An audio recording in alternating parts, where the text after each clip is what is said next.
Olá, senhoras e senhores, sejam bem-vindos ao nosso PLE, o período letivo especial das aulas de Bioquímica aqui da UFRJ, Campus Avançado Macaé. Me chamo Leonardo Gomes da Silva e hoje nós vamos falar sobre ciclo de Krebs, ou ciclo dos ácidos tricarboxílicos, ou simplesmente o ciclo do ácido cítrico. Essa aula de hoje eu dedico ao professor Leopoldo Demeis. O professor Leopoldo Demeis, ele tem... gravou com o seu grupo 2 DVDs, um de contração muscular e outro sobre a mitocôndria. Depois eu vou deixar aí na descrição do vídeo o link para que vocês conheçam esse trabalho espetacular, que foi um trabalho que me inspirou bastante, porque eu também gosto de fazer animações, gosto de trabalhar um pouco nessa parte gráfica aí, nessa parte de formação de vídeos específicos, né, das disciplinas de bioquímica, biologia celular, enfim. Bom, deixa eu chegar a cadeira para cá e sem mais delongas vou compartilhar minha tela com vocês. Então, vamos falar sobre o ciclo de Krebs. O que é o ciclo de Krebs, para que ele serve, quais são as reações por eles representadas, digamos assim. É importante falar que o ciclo de Krebs é um ciclo de integração, tá? O ciclo de Krebs é um ciclo que ele faz parte de uma via metabólica que se comunica com todas as outras vias, não só vias de síntese como vias de degradação. Se eu fosse comparar o metabolismo como as vias do metabolismo como vias de trânsito, né, onde os carros passam, sabe quando você chega naquelas rotatórias, né? O ciclo de Krebs é mais ou menos aquilo ali. Então tem coisa entrando, coisa saindo, né? Se os componentes ou digamos assim os substratos, né, das vias fossem os produtos, enfim, fossem uma analogia até relativamente grosseira, fossem comparados aos carros que entram e saem dessas vias, né? O ciclo de Krebs ele é uma via que a entrada e saída se comunica, né, com todas as outras vias metabólicas, digamos assim. Então, você vai perceber que é um ciclo bastante rico, é um ciclo de complementação, onde você consegue, após a degradação de várias macromoléculas, ter um intermediário comum, né, que vai ser totalmente descarboxilado concomitante, ou seja, com a produção ao mesmo tempo de moléculas energéticas como o NADH, o FADH2 e equivalente de ATP na forma de GTP. Mas, seguindo em diante, o que a gente vai perceber aí? Antes de você entrar no ciclo de Krebs e vindo lá da degradação dos carboidratos, onde você olha no slide que a glicose está sendo transformada em piruvato, e o piruvato com vários destinos, né? Ele pode, através do ciclo de Cori, ser transformado em alanina, pode, através de um processo fermentativo, ser reduzido a lactato, ele ainda pode seguir, né, de novo, através do oxalacetato, reformular a formação da glicose através da gliconeogênese e seguir obrigatoriamente o metabolismo oxidativo, se transformando em uma molécula chamada acetilcoenzima A. Para que essa transformação aconteça, você vai precisar de um complexo multienzimático muito importante chamado de piruvato desidrogenase. Então, como nós vimos em aulas anteriores, as desidrogenases, né, ou seja, são enzimas que estão envolvidas com a redução ou oxidação das moléculas de NAD, ou seja, o NAD pode entrar oxidado e sair dessa reação através de uma desidrogenase reduzido na forma de NADH, ou simplesmente ele pode entrar reduzido como NADH e sair na forma oxidada, que seria o NAD+, o NAD normal, normal entre aspas, né? Mas a piruvato desidrogenase, então, como complexo multienzimático, ele vai através de uma reação pegar uma molécula de piruvato, aquela que foi oriunda da degradação da glicose, com a ajuda de um NAD oxidado, ou seja, do NAD+, e com a ajuda de uma coenzima chamada coenzima A, transformar todas essas moléculas de piruvato em moléculas de acetilcoenzima A. Lembrando que o acetilcoenzima A é um intermediário comum da degradação, não só de carboidratos, mas como de lipídios e de proteínas também. Então, o piruvato será transformado em acetilcoenzima A, ao mesmo tempo será descarboxilado, porque nesse meio tempo descarboxilado não, perdão, pela reação que haverá a produção de uma molécula de CO2 e voltando aqui, na verdade, será descarboxilado, ou seja, será retirada uma molécula de CO2 dessa brincadeira e o NAD será transformado em NAD reduzido, ou seja, NADH mais H+. Então, essa é uma reação catalisada pela enzima piruvato desidrogenase, que é uma das primeiras reações, é uma reação muito importante e por isso ela tem que ser regulada. A enzima piruvato desidrogenase tem uma regulação bastante complexa, porque você tem 3 parâmetros de regulação, como nós vamos ver no slide posterior. Mas o que tem que ser tirado desse slide especificamente é o seguinte: então você tem um subproduto da degradação de glicose que vai dar origem a uma molécula de acetilcoenzima A, sendo essa molécula então preparada para adentrar no futuro ciclo de Krebs. Então agora, nessa etapa da aula, nós vamos nos concentrar na piruvato desidrogenase. Então, como havia falado anteriormente, nessa reação você tem essa enzima em mamíferos sendo representada por vários tetrâmeros, né? Você tem o próprio complexo piruvato desidrogenase com 154 kDa, uma transacetilase com 52 kDa e uma desidrogenase com 110 kDa. Então, você observa que nessa reação a molécula de piruvato será descarboxilada, né? O grupo carbonilo ali vai se transformar numa molécula de CO2. O restante do esqueleto, então, com a ajuda da coenzima A, é o que dá origem, né, à molécula de acetil coenzima A. Então, nessa reação, sempre lembrando, por se tratar de uma desidrogenase, neste caso, um NAD oxidado vai se transformar em um NAD reduzido. Essa regulação do complexo piruvato desidrogenase, ela é bastante complexa, mas a gente vai tentar pegar esse slide que você está observando aí agora, e a maneira que você tem mais direta e simples de estudar isso é você dividir isso em 3 partes, 3 tipos de regulação. Então, você ainda não entende, mas o que você está vendo aí nesse monte de seta, né, coisa indo para lá, coisa indo para cá, é que na verdade você tem 3 regulações acontecendo aqui ao mesmo tempo. Então, você tem uma regulação por feedback negativo, você tem uma regulação da piruvato desidrogenase, uma regulação indireta por meio de fosforilação e desfosforilação de 2 enzimas importantes, que são quinases e fosfatases. E essas quinases e fosfatases indiretamente também são reguladas por meio de ação alostérica, em função de vários dos componentes que estão sendo mostrados nesses slides. Então, dividindo, você tem o feedback, né, negativo como regulação, fosforilação e desfosforilação de quinases e fosfatases e a regulação alostérica. Então a gente vai ver cada uma delas, né, observando pedaços desse slide, dos quais eu vou pedir que vocês prestem bastante atenção e sigam aqui o movimento do mouse. Então, voltando aqui, você tem a enzima piruvato desidrogenase transformando piruvato em acetilcoenzima A, que é esse braço do slide que você está observando aqui. Então, nessa reação, como eu falei para você, o piruvato se transforma em acetilcoenzima A e o NAD se transforma em NADH. Então, você tem aí também a produção da molécula de CO2 em função daquela descarboxilação que nós vimos ali em diante. Olha só, nesse passo da enzima, o que acontece? O produto da reação é o acetilcoenzima A, o CO2 e o NADH.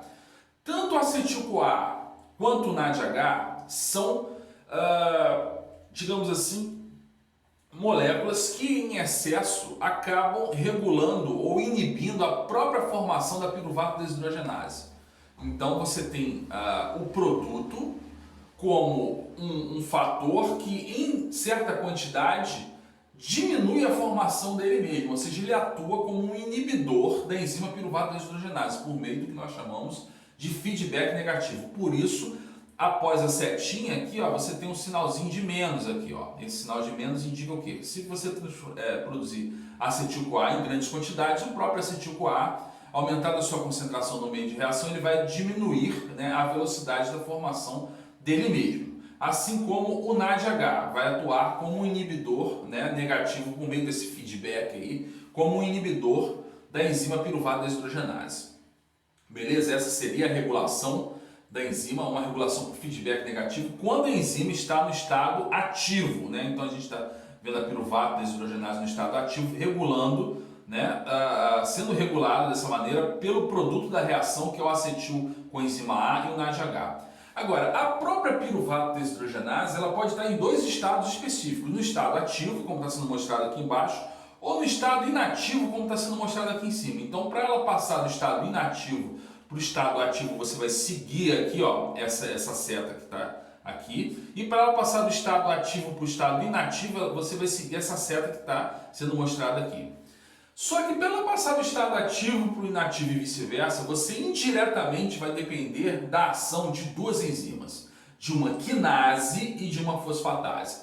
Temos que relembrar que as quinases são enzimas que participam de processos de transferência de grupos fosfatos, de preferência provenientes do ATP, né? Então, toda vez que você tiver uma quinase, você terá o envolvimento de um ATP doando fosfato ou recebendo fosfato do meio. Enquanto que as fosfatases, né, elas são enzimas relacionadas a processos de desfosforilação, retirando moléculas de fosfato, só que jogando esse fosfato no meio na forma de fosfato inorgânico, que seria o PI, né, que está sendo mostrado aqui no nosso slide.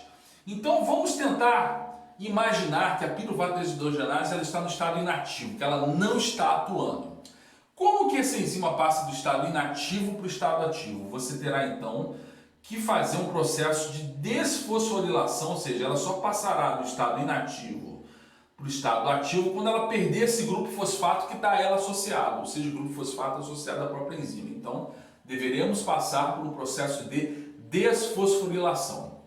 Para isso, vai atuar quem? Uma fosfatase. A fosfatase, né, com a ajuda de alguns cofatores, como magnésio, como cálcio, ela então vai atuar desfosforilando a enzima piruvato quinase, que vai passar da forma inativa para a forma ativa. E aí, quando ela passar da forma inativa para a forma ativa, ela pode fazer o que ela está programada para fazer, que é transformar piruvato em acetilcoenzima A. Mas se você quiser inativar essa enzima, né, então vamos agora passar a enzima piruvato desidrogenase do estado ativo para o estado inativo. Para isso, né, o grupo fosfato deverá voltar a enzima piruvato desidrogenase. Porque quando ela passou para o estado inativo para o estado ativo, esse grupo fosfato foi retirado. Então ela foi ativada por um processo de desfosforilação. Agora, para ela passar do estado ativo para o estado inativo, ou seja, para você inativar, você tem que fosforilar, né, a enzima piruvato desidrogenase. Então, para isso, você vai seguir esse lado aqui da via, ó, essa seta aqui para cima. E para isso, então, qual que será a enzima responsável por fosforilar a piruvato desidrogenase para que ela passe do estado ativo para o estado inativo? Quem vai fazer isso é uma quinase. Então, esse grupo fosfato, como a própria seta está mostrando aqui, virá de qual molécula? Do ATP.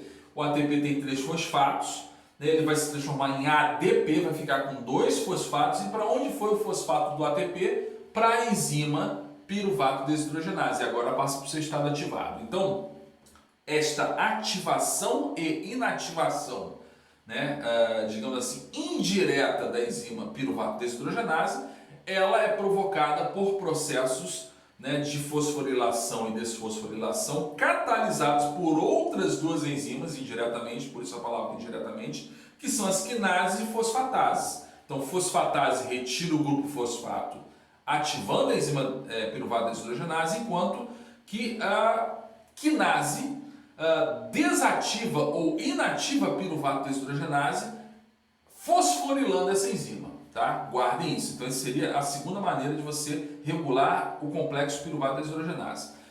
E a terceira maneira de você catalisar a piruvato desidrogenase é através das quinases, fazendo com que você ative ou inative essa própria quinase, ou seja, a quinase estará ativada como uma enzima alostérica por meio de moduladores alostéricos positivos, ou seja, para você ativar a quinase você vai precisar do NADH, por isso essa setinha, esse caminho com pontilhado vermelho aqui com um sinalzinho de mais, saindo do NADH. Então o NADH ele ativa a quinase, o acetil-CoA também ativa a enzima quinase, enzima essa que inativa a piruvato desidrogenase. Então, a ativação da quinase é responsável por provocar a inativação da enzima piruvato desidrogenase, fazendo com que ela passe da forma ativa para a forma inativa. Então, complexo, mas vamos lá, só ficando nesse passo da ativação e inativação alostérica. E se a ativação alostérica da quinase é responsável indiretamente pela inativação da piruvato desidrogenase,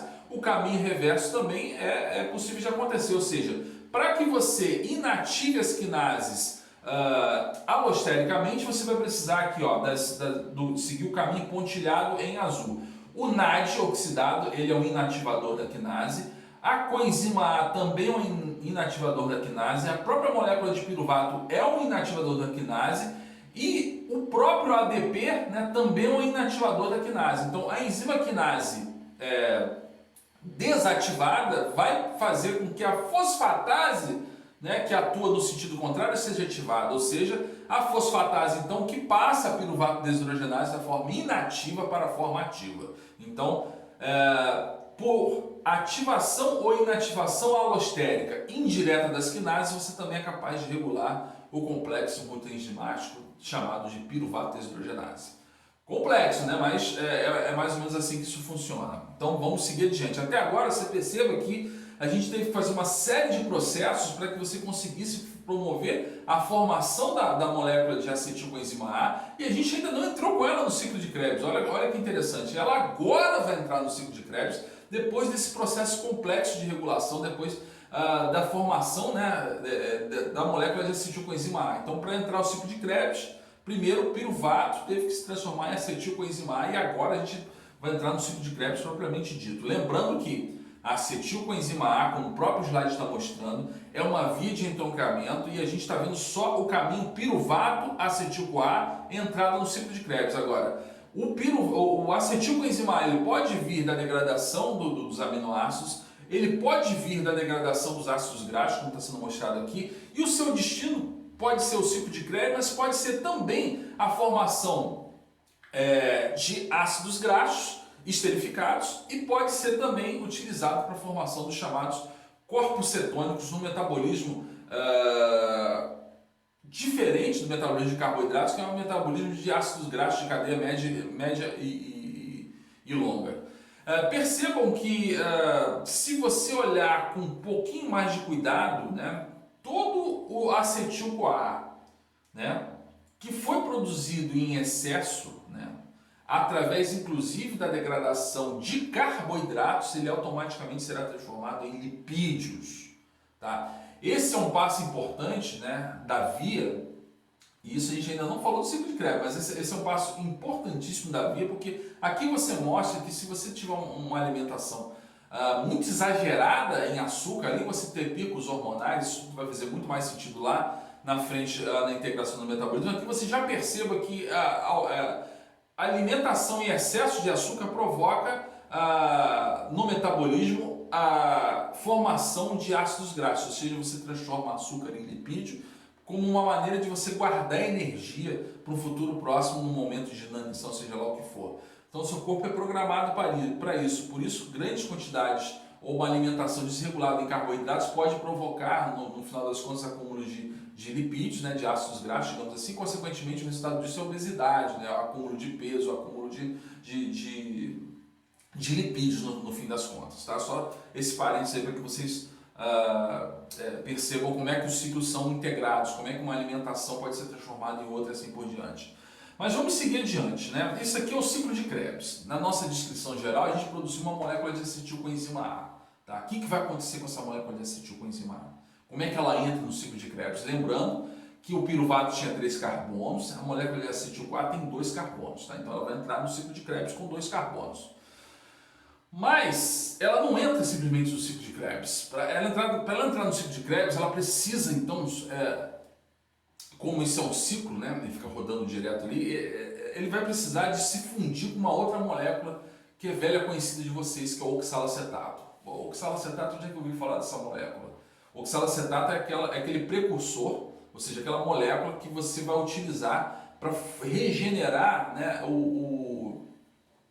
o fosfenol piruvato, né? Então, quando você transforma o fosfenol piruvato em piruvato lá na degradação da glicose, você lembra que esse caminho direto lá na gliconeogênese ele não acontece, você precisa formar um intermediário metabólico que é o oxalacetato. Então, o oxalacetato participa lá da gliconeogênese participa aqui também no ciclo de Krebs. Então, para que a molécula de acetil-CoA entre no ciclo de Krebs, ela tem que se juntar com o oxalacetato. E aí vamos fazer umas continhas rápidas aqui.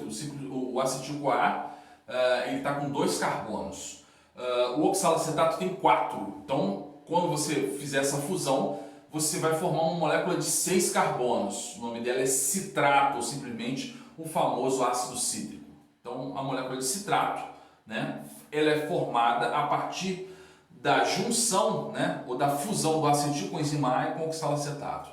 Vou chamar a atenção desse passo, ele é catalisado por uma enzima que não está sendo representada aqui ainda, a gente vai ver esse ciclo com um pouco mais de complexidade lá na frente, isso é só um resumo do ciclo.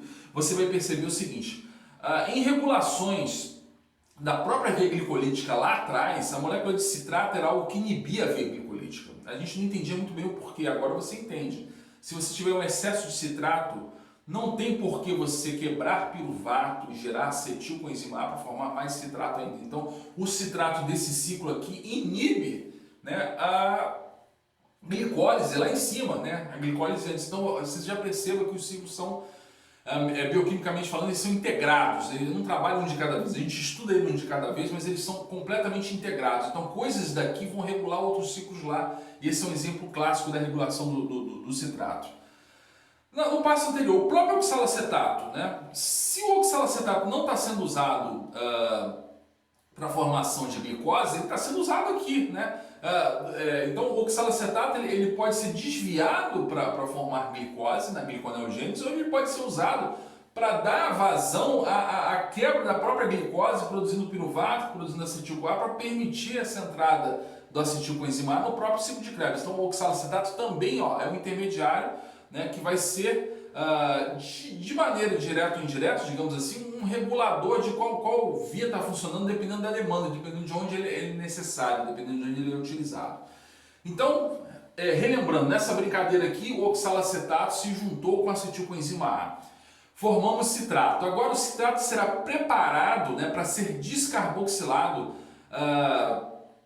reduzido de novo ao oxalacetato para que seja permitida novas entradas de acetilcoenzima A no nosso ciclo de Krebs. Então, o citrato será isomerizado por uma série de reações, aqui está sendo simplificado, são 2 reações para formar o isocitrato, e depois ele será transformado, né, em um alfa-cetoácido chamado de alfa-cetoglutarato. O importante desse passo da via, lógico, ele não acontece direto, ele acontece em 2 etapas, mas aqui, se você fosse resumir, nessa etapa aqui, você retira um carbono da molécula, então ela tinha 6, ficou com 5 carbonos, e durante essa reação, você vai ter a produção de um NADH. Então, esse passo é importante da via, porque você produz indiretamente a primeira molécula de NADH, depois que você formou a molécula de acetilcoenzima A. Aí você observa, se essa molécula está vindo da degradação dos carboidratos, e você gerou aquela porção de energia que você viu lá atrás, né? ATPs, uma molécula de NADH, quando o piruvato se transformou em acetilcoenzima A, e agora você tem, dentro do ciclo de Krebs, a formação do primeiro NADH. Isso é energia, né? É energia indireta. E mais, se a gente está promovendo a formação de NADH, é de se esperar, porque muito provavelmente a enzima que catalisa essa reação seja da classe, das famílias das desidrogenases. A gente vai conferir daqui a pouco no próximo slide.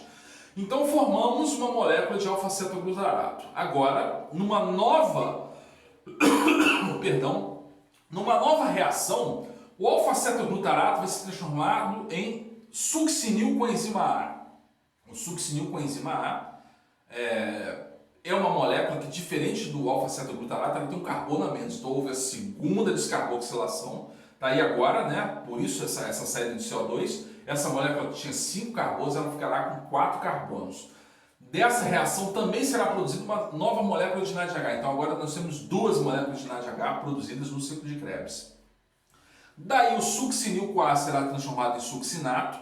E o importante dessa etapa do ciclo é que você terá a formação direta de uma molécula energética, de um equivalente de ATP, só que essa molécula será o chamado GTP. Qual é a diferença do ATP para o GTP? É só a base nitrogenada, porque o ATP é uma adenina e o GTP é uma guanina. E aí você tem as duas moléculas com 3-fosfato, por isso um equivalente, né? Então nesse caso você está transformando um equivalente, uma molécula energética, né? Gerando um equivalente de ATP, só que na forma de GTP. Ela é utilizada da mesma maneira porque tem os 3-fosfatos. Então você gerou então o succinato, e agora o succinato, daqui para frente as reações serão formadas para você regenerar a molécula de oxalacetato, para que ela consiga então receber novas moléculas de acetilcoenzima A e dar novas voltas no ciclo. Quando o succinato se transforma em fumarato, você tem a produção da primeira molécula de FADH2. Isso é extremamente importante porque até agora, em todos os ciclos que vocês viram, vocês não viram formação de FADH2 ainda. Então, a formação de FADH2 foi feita aqui, né, no ciclo de Krebs. Então, é o primeiro local onde vocês percebam, né, das nossas aulas, onde você teve a formação do FADH2. Depois que o succinato se transforma em fumarato e se foi produzida essa molécula energética, ele será transformado em malato, e na última reação, malato se transformará em oxalacetato, regenerando então essa molécula de oxalacetato, e no final das contas ainda com a produção de uma molécula de NADH. Perfeito? Então isso aqui é um resumão do ciclo de Krebs. Por que é um resumão? Porque essas reações elas ocorrem com a ajuda das enzimas, que não estão representadas nesse esquema aqui ainda.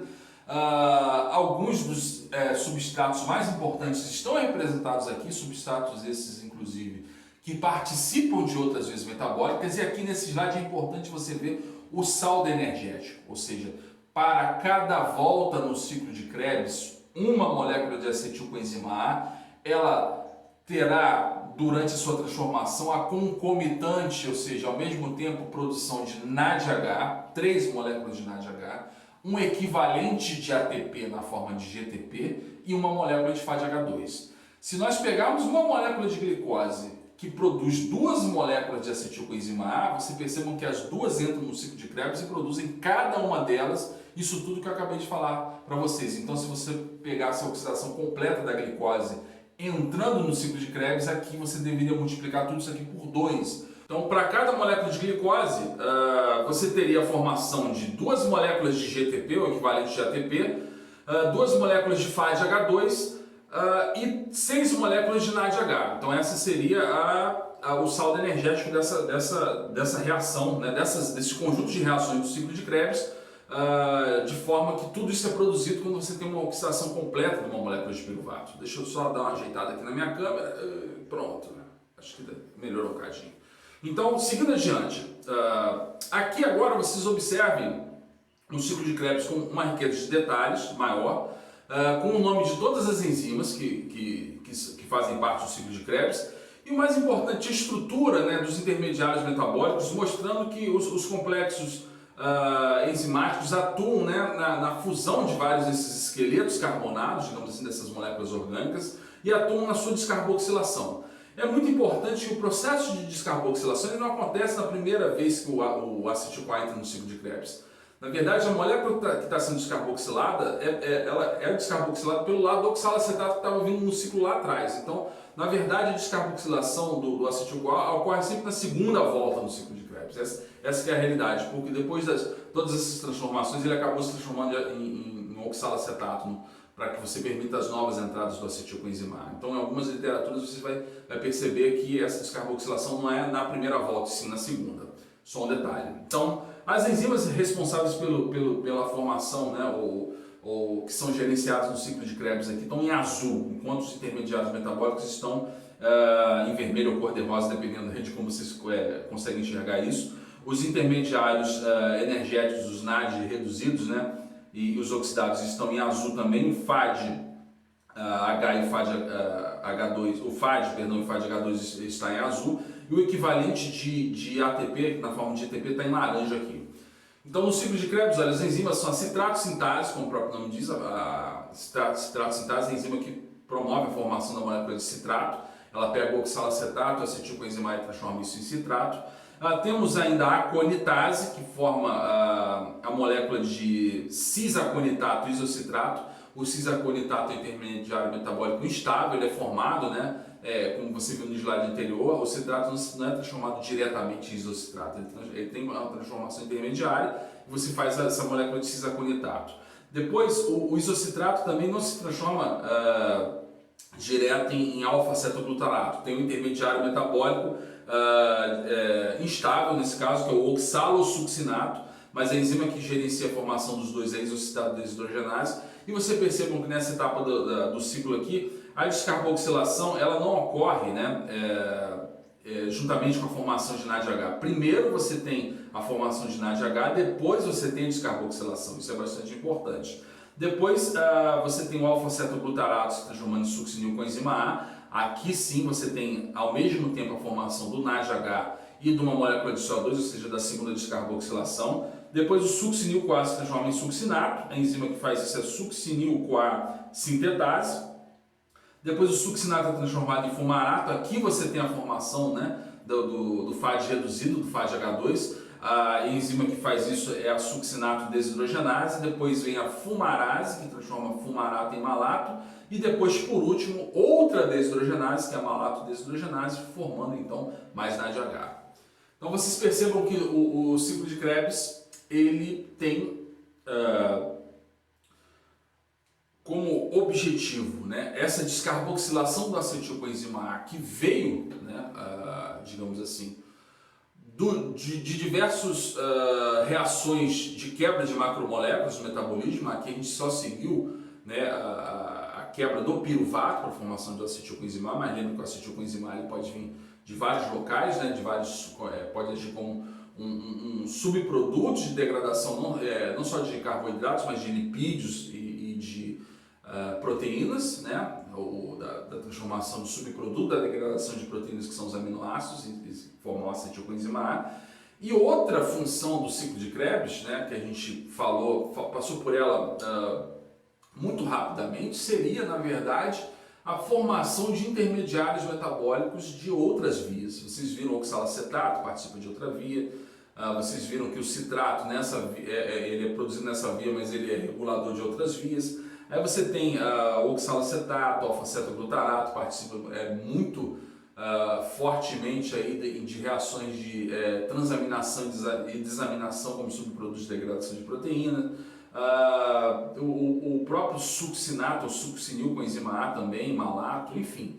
Então, essa função oculta, digamos assim, do ciclo de Krebs é de fornecer intermediários metabólicos para outras vias metabólicas, né? E, juntamente com isso tudo, você acaba produzindo, então, as moléculas energéticas que foram mostradas aí. E lá na cadeia transportadora de elétrons, a gente vai ver o que a gente faz com elas, ou seja, com NADH e com FADH2. Lembrando que esse ciclo, de um modo geral, ele é muito bem regulado, tá? Grande parte das enzimas que são as desidrogenases, ou seja, onde ocorreu a formação de NADH e FADH2, elas são passíveis de sofrerem regulação. A gente vai ver como isso acontece. Mas antes, só para lembrar, o saldo energético de uma volta no ciclo de Krebs é de 3 NADH, um FADH2 e um GTP. Por que eu falo uma volta? Porque se você pegar uma molécula de glicose, como eu havia falado anteriormente, e você quebrar e levar até a formação de piruvato, você terá então essa molécula quebrada ao meio. Ela tinha 6 carbonos, ela é quebrada ao meio e forma 2 moléculas de piruvato. 2 moléculas de piruvato vão ser transformadas em 2 moléculas de acetilcoenzima A. Nessa transformação, né, cada uma produz um NADH, então você terá a formação de 2 NADHs. E não entramos no ciclo de Krebs ainda. Depois, cada molécula de acetilcoenzima A vai entrar no ciclo de Krebs produzindo isso tudo aí, né? Então, como são 2 moléculas, 2 voltas no ciclo de Krebs, você multiplica isso aí por 2 para cada molécula de glicose que gerou piruvato, que gerou acetilcoenzima A, né? Depois a gente vai fazer uma conta aí, lá nas aulas de... depois da aula de ciclo de Krebs, quando a gente fizer a cadeia transportadora de elétrons, a gente converte, né, NADH e FADH2 em acetil-CoA, você vai ver quantos ATPs dá esse monte de coisa aí. Tá? Mas vindo para a regulação, agora eu vou mostrar um slide simples para vocês, onde você percebe a regulação do ciclo de Krebs. Então, o ciclo de Krebs é formado de várias enzimas, né? Entre elas enzimas, muitas delas desidrogenases, a maioria delas são desidrogenases. E como é de se esperar, uma enzima desidrogenase, como vocês viram na regulação da piruvato desidrogenase, do complexo piruvato desidrogenase, elas são, nesse caso, enzimas alostéricas. O que isso significa?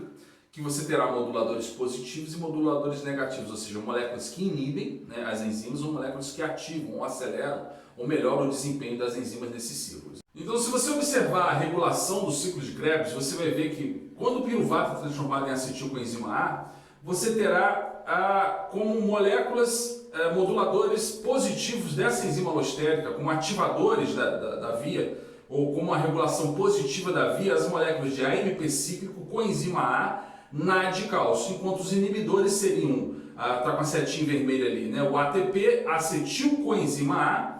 Veja bem, aqui acetilcoenzima A, lá anteriormente coenzima A. Então, como eu havia dito, ATP, acetilcoenzima A, NADH e...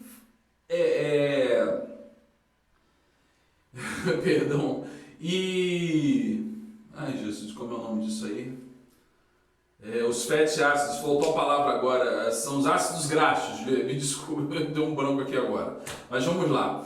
Em relação à citrato sintase, ela não é uma desidrogenase, mas é uma molécula importante porque você tem a formação de citrato com a junção da acetilcoenzima A e do oxalocitrato, com a fusão dos dois, e essa enzima, como uma enzima alostérica, ela é ativada por ADP e inativada por NADH, succinilcoenzima A, citrato e ATP. Olhando as desidrogenases agora, né, no caso da isocitrato desidrogenase, cálcio ADP ativa, ATP inativa. No caso da alfa-cetoglutarato desidrogenase, cálcio ativa, succinilcoenzima A e NADH inativa. Você perceba que várias dessas enzimas têm ativadores e inibidores comuns. Então, vou dar uma dica para vocês. Se vocês fossem pegar vários dos intermediários que estão sendo mostrados aí e observasse, através dos complexos enzimáticos, as ativações e inativações, eu apostaria em duas moléculas para ativação, ou seja, dois moduladores positivos, né, para ativação alostérica de grande parte, a maioria das enzimas das desidrogenases que estão sendo mostrados aqui, e as não desidrogenases também, como é o caso da citrato sintase. Então, se eu perguntasse para você, duas moléculas aí que são capazes de ativar alostericamente enzimas do ciclo de Krebs, eu diria que entre essas moléculas estariam como ativadores o ADP e o cálcio, né, que são duas moléculas, né, que aparecem em grande parte como ativadores das várias enzimas do ciclo. E assim como os ativadores, eu imaginaria, e os inativadores? Se eu fosse escolher dois inativadores gerais, ou seja, dois inibidores, moduladores alostéricos que são capazes de inibir a grande parte das enzimas do ciclo de Krebs. Eu apostaria no ATP, que aparece grande parte como modulador alostérico negativo de grande parte das enzimas do ciclo de Krebs, né? o ATP e o NADH.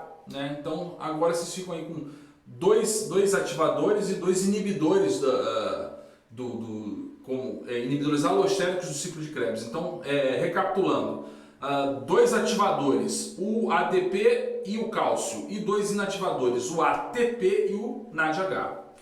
Beleza? Então, sobre regulação do ciclo de Krebs, era isso que a gente tinha para falar. O ciclo de Krebs, inclusive, eu acho que a gente já falou bastante coisa sobre ele.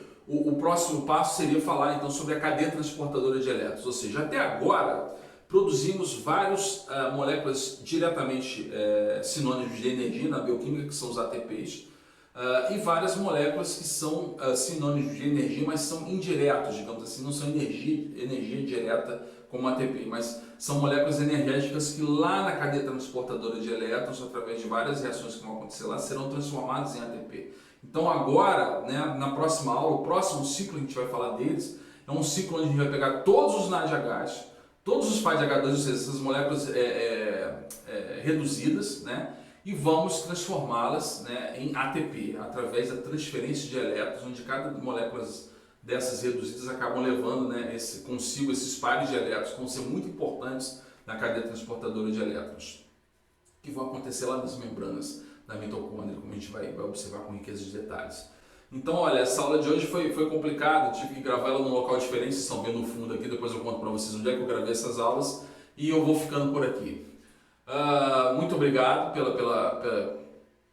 pela presença, pela participação de vocês, né, por terem assistido mais esse vídeo, e a gente se encontra daqui a pouco, tá? Um forte abraço, tudo de bom, tamo junto. Ufa, valeu!